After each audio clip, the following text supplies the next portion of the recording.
Hey there, welcome back. In today's tutorial, we're going to cover a topic that many Amazon FBA sellers encounter: how to delete a created shipment in Seller Central.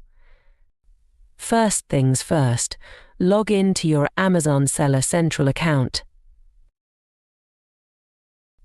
Once logged in, navigate to the Inventory tab and select Manage FBA Shipments from the drop-down menu. Now, let's proceed to the next step. Within the Manage FBA Shipments section, locate the shipment you wish to delete. For now, we are selecting this. This could be a shipment that you've already initiated but haven't yet shipped out.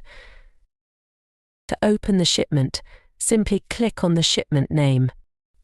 Look for an option labeled Delete Workflow for unprocessed shipments or Cancel Shipment for shipments already in progress.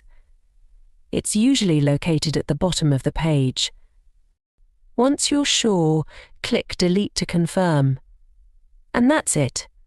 You've successfully deleted a created shipment in Seller Central. Thanks for watching and happy selling.